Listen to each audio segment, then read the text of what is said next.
Hello दोस्तों, education group study में आपका स्वागत है। आज के इस क्लास वीडियो में हम लोग पढ़ेंगे प्रीपोजिशन। इसके पहले की वीडियो में हम लोग एडवर्ब तक पढ़ लिए हैं और आज हम लोगों को प्रीपोजिशन पढ़ना है।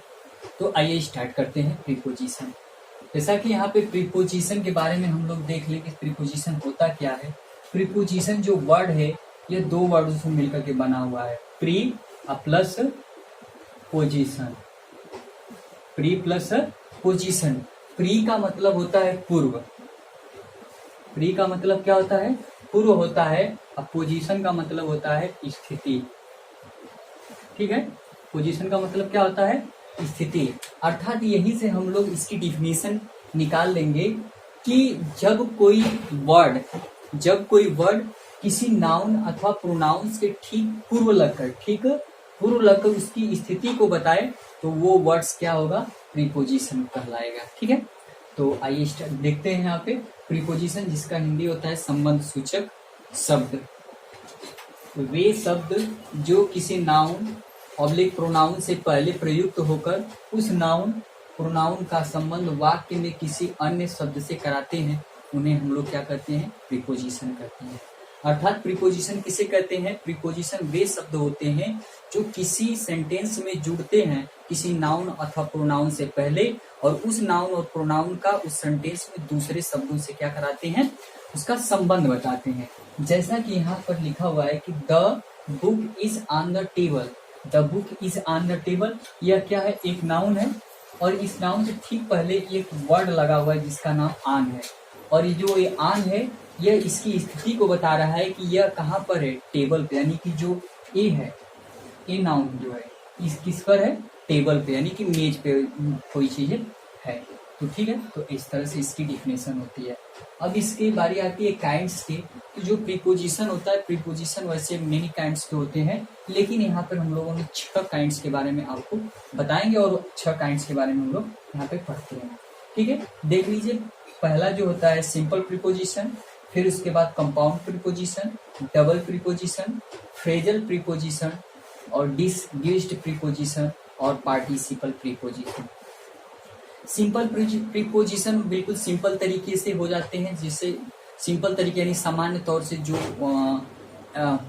वर्ड्स होते हैं वो प्रयोग में लाए जाते हैं। सामान्य तौर से जो प्रीपोजिशन प्रयोग में लाए जाते हैं उसकी स्थिति को बताने के लिए, तो वो सिंपल प्रीपोजिशन होते हैं। वहीं पे कंपाउंड प्रीपोजिशन जो होते हैं, कंपाउंड प्रीपोजिशन वे प्रीपोजिशन होते हैं जो ए अथवा बी के द्वारा ही क्या करते हैं? मिलकर के बने होते हैं और वो भी स्थिति को व्यक्त करते हैं। फिर डबल प्रीपोजिशन डबल वर्डों से मिलकर के बने होते हैं। फिर उसके बाद फ्रेजल, एक फ्रेजल टाइप का होता है, 2-3 वर्डों का एक समूह होता है। और उसके बाद एक डिसग्यूज्ड प्रीपोजिशन होता है और उसके बाद पार्टिसिपल प्रीपोजिशन होता है। पार्टिसिपल में कई सारे जैसे आईएनजी वगैरह लगा करके बनता है, तो इसको हम लोग डिटेल्स में आगे पढ़ते हैं। तो आइए पहला देखा जाए कि पहला सिंपल प्रीपोजिशन किसे कहते हैं। सिंपल प्रीपोजिशन जो होता है हिंदी में इसको सामान्य संबंध सूचक अव्यय कहते हैं। ठीक है, एक इसकी परिभाषा क्या है? ए प्रीपोजिशन साधारण रूप से एक नाउन प्रोनाउन का संबंध दूसरे नाउन और प्रोनाउन से कराते हैं। जो सिंपल प्रीपोजिशन बिल्कुल सिंपल नाम है कि ए प्रीपोजिशन का मतलब स्थिति को बताना और सिंपल का मतलब बिल्कुल सिंपल। तो जो वर्ड्स एकदम सामान्य तौर से किसी स्थिति को बताएं, किसी नाउन या प्रोनाउन की स्थिति को दूसरे संबंध को बताएंगे, तो वो सिंपल प्रीपोजिशन हो जाएंगे। जैसे कुछ वर्ड्स हैं at, on, in, for, to, up, over, इस तरह से बिल्कुल समान तौर से किसी चीज को बता देते हैं ये वर्ड्स। जैसे ही केम फ्रॉम दिल्ली, वह दिल्ली से आया। ठीक है, और जैसे I am going to market, जैसे the cat under the table, जो बिल्ली है वह टेबल के नीचे है। तो यहाँ पे ये क्या हो रहा है कि सीधे सीधे उसकी स्थिति को बता रहा है। अंडर हो चाहे ओवर हो, अपान हो चाहे आप हो, अप हो, ये वर्ड्स क्या करते हैं? सामान्य रूप से किसी भी नाउन या प्रोनाउन का वाक्य में दूसरे नाउन प्रोनाउन से साथ स्थिति को या संबंध को क्या करते हैं? बताते हैं। दूसरा क्या है? Compound preposition. कंपाउंड प्रीपोजिशन जो होते हैं मिश्रित संबंध सूचक अव्यय होते हैं। ये ऐसे अव्यय होते हैं जो एक प्रीपोजिशन किसी नाउन, एडजेक्टिव या एडवर्ब से पहले ए बी लगाकर, ए अथवा बी लगाकर बनती है। जो कंपाउंड प्रीपोजिशन होते हैं यह सुफिक्स लगा करके जो होता है ए अथवा बी लगा करके ही बनाया जाता है। जैसे दिया हुआ है, जैसे क्रॉस होता है तो क्रॉस में ए, क्रॉस का मतलब पार करना है, एक वर्ब है, इसमें ए लग गया, फिर बिहाइंड हो गया, फिर बिफोर हो गया, एबव हो गया, बियॉन्ड हो गया, सेपरे अबाउट बारे में, एमंग बीच में, बिसाइड बगल में, बिटवीन बीच में। तो ये वर्ड्स जो है सीधे सीधे डिफाइन कर रहे हैं कि इसमें ए और बी का प्रयोग हुआ है। जैसे कि the old man came across the road, जैसे कि एक बूढ़ा आदमी रोड को पार करके आया। ठीक है, तो इसका अगला 3rd नंबर पे डबल प्रीपोजिशन है। डबल प्रीपोजिशन का मतलब यह होता है कि यह दो सिंपल प्रीपोजिशन से मिलकर के बना होता है। ए प्रीपोजिशन सिंपल प्रीपोजिशन से मिलकर के बनती है, जैसे इनटू, जैसे इन है और टू है तो इनटू हो गया, ऑन और टू है तो अनटू हो गया, फ्रॉम हो गया, फ्रॉम विद इन हो गया, फिर उसके बाद फ्रॉम ऑफ हो गया, फ्रॉम एमंग हो गया। इस तरह से वर्ड्स को मिला करके बना जाता है। जैसे अप ऑन हो गया, तो यहाँ पे जैसे दिया हुआ है कि जो डबल प्रीपोजिशन होता है वह सिंपल प्रीपोजिशन से मिलकर के बनता है। जैसे he is coming into the room, वह क्या कर रहा है, कमिंग मीन्स आ रहा है, इनटू द रूम मीन्स कमरे में, वह कमरे में क्या कर रहा है, आ रहा है। तो यहाँ पे इनटू का प्रयोग हुआ है, तो ये किसका कौन सा हो जाएगा, डबल प्रीपोजिशन के अंतर्गत हो जाएगा। ठीक है, इन सब के बारे में भी हम लोग आगे इनका यूज पढ़ेंगे। और फ्रेजल प्रीपोजिशन नेक्स्ट है। फ्रेजल का मतलब मुहावरेदार संबंध सूचक अव्यय।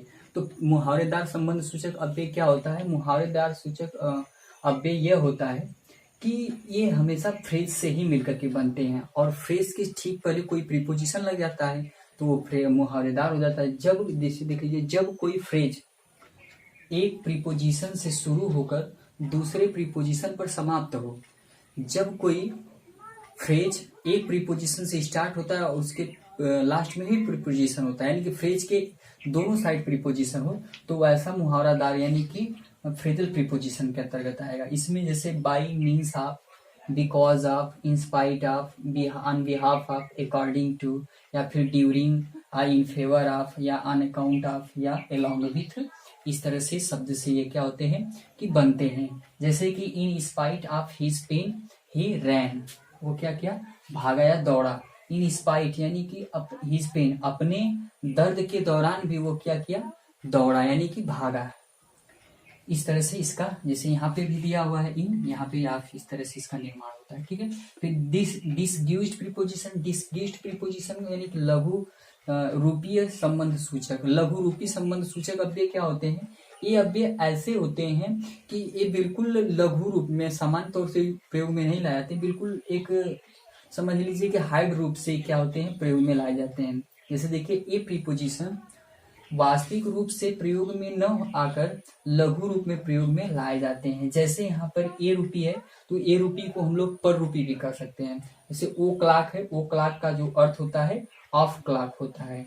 ठीक है, तो जैसे यहाँ पे एग्जाम्पल दिया, ही विल अराइव, वह पहुंच जाएगा, ऑफ क्लाक यानी 6 o'clock, मतलब कि घड़ी की 6 बजे, तो वो क्या करेगा, पहुंच जाएगा।